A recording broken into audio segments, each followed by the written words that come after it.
Manchester City forgotten forward knows how to change Pep Guardiola plans. Omar Marmoush hit a high point at Manchester City the last time Bournemouth were in town, but now he faces a battle to play.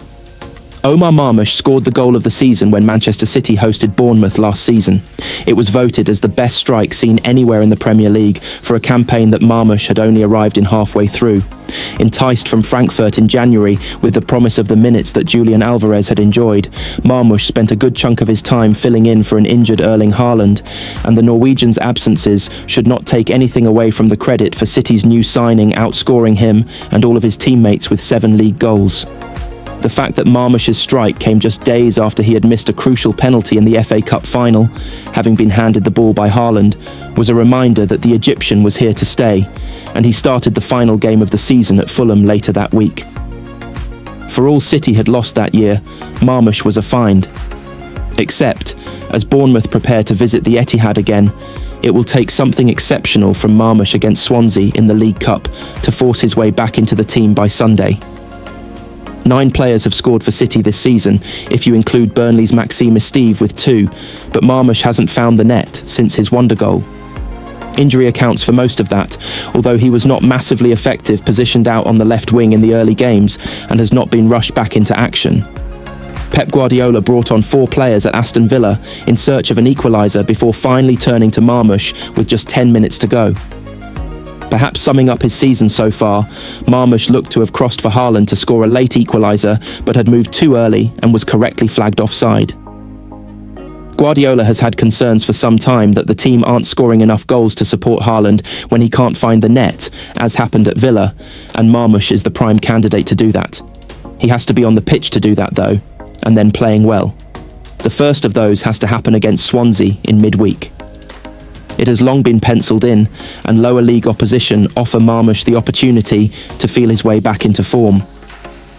That can also work against the Egyptian though, for if he cannot take any chances in South Wales in midweek, he runs the risk of the level of team he has faced counting against him.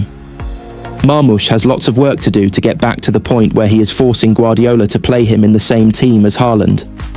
That likely won't happen before Bournemouth on Sunday. But the quickest way he can do that is to provide goals and assists, because at the minute there is very little competition. Aston Villa versus Manchester City highlights and reaction as Bernardo blasts Blues, but Guardiola disagrees. Manchester City are away at Aston Villa in the Premier League this afternoon. Manchester City's unbeaten run was ended at Villa Park as Pep Guardiola's side slipped to a 1-0 defeat. Matty Cash's arrowed first-half strike was the difference between the two sides, as City lost for the first time since late August. Pep Guardiola's side started brightly, but were second best for much of the first half once Cash converted on 19 minutes. Although Erling Haaland spurned a great chance to equalise shortly after the Villa goal, with the Norway international's effort tame and easy for Emi Martinez. City were brighter after the break, but for all their possession, they failed to create too many clear chances, with Savinho seeing an effort blocked over the bar and Haaland sending a header straight at Martinez. Pep Guardiola said that hopefully Erling Haaland will not miss any games after crunching into the post late on in Manchester City's defeat to Aston Villa. Haaland threw himself at a square ball from Omar Marmoush as the clock ticked down in Villa Park and got enough on the ball to squeeze it into the goal. Unfortunately for him, Marmoush was offside when he played the ball, and to make matters worse, the Norwegian had slammed his body into the woodwork. He got up gingerly and was able to finish the game, and Guardiola hopes that he will brush off the knock. The League Cup game with Swansea was likely penciled in as a rest for Haaland anyway, meaning the priority will be making sure he is fine to take on Bournemouth in a week.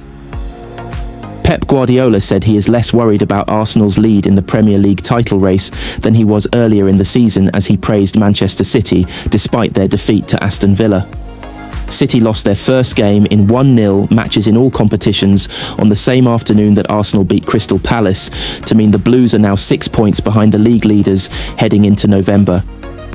Arsenal have won all 4 of their matches since rescuing a point against City at the Emirates to emerge as frontrunners, as Liverpool have fallen away. Despite defeat to Villa, City remain ahead of the champions after Arne Slot's side suffered their 4th consecutive defeat on Saturday night. They had been 8 points ahead of City after 5 games, but now find themselves a point adrift after 9 matches.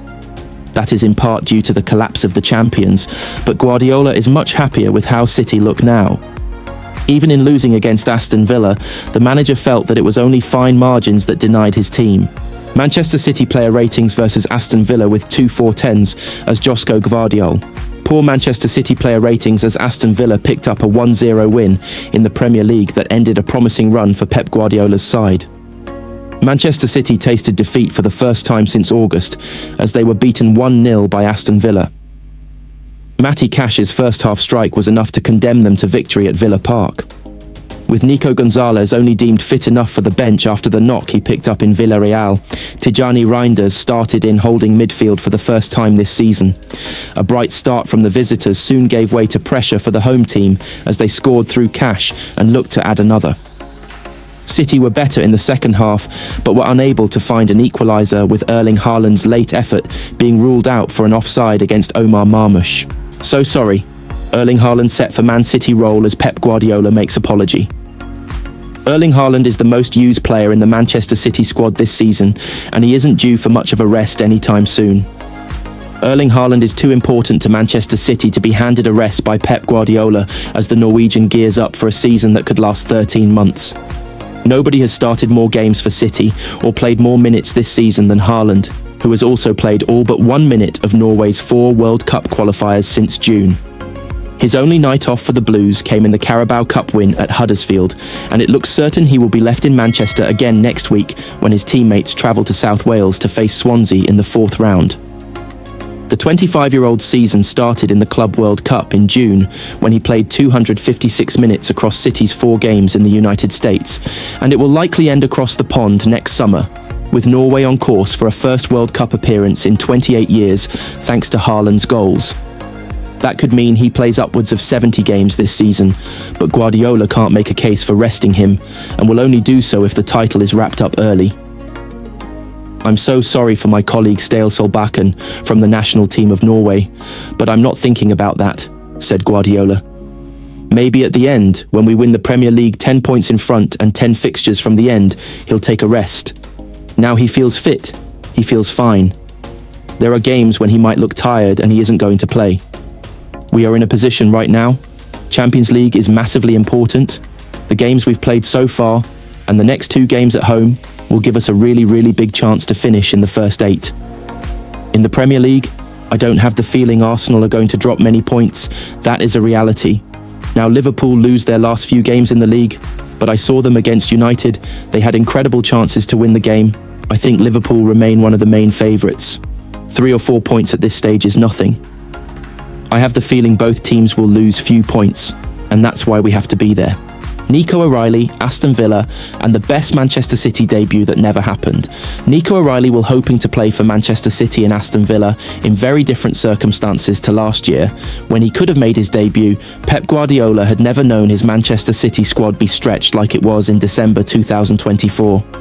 Not since a COVID outbreak ripped through the group at the end of 2020 had they felt so depleted, and this time there would be no matches postponed. A run of 8 defeats and just 1 win from their last 11 games had ruined the season and wrecked morale. As they prepared for a trip to Unai Emery's Aston Villa, there was not much hope of their fortune changing. Coming immediately on the back of a dismal defeat in the Manchester derby, Guardiola had his work cut out. With Nathan Ake and Ruben Dias injured and doubts over John Stones, City's coach considered something completely different.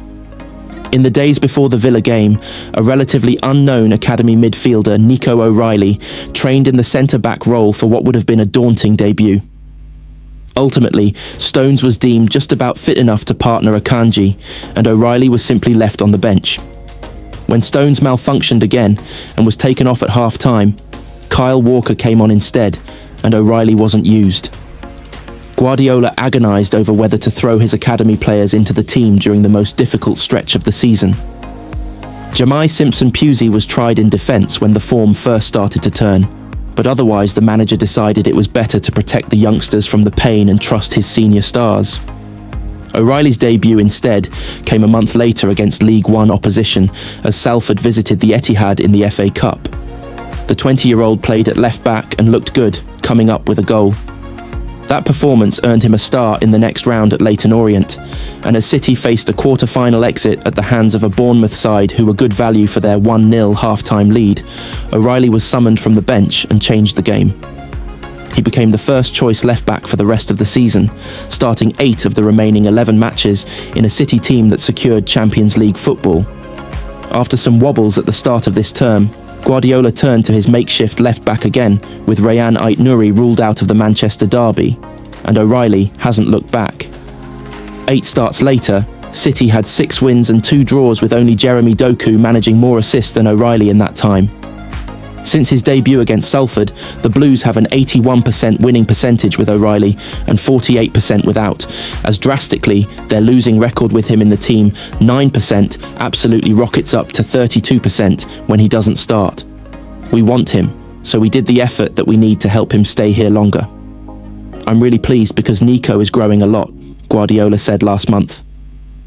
Since he started playing, I think we have lost just one game in the FA Cup final against Crystal Palace. Nico helped us a lot. He improved his aggression, he's dangerous from set pieces, with the ball, and we are really pleased.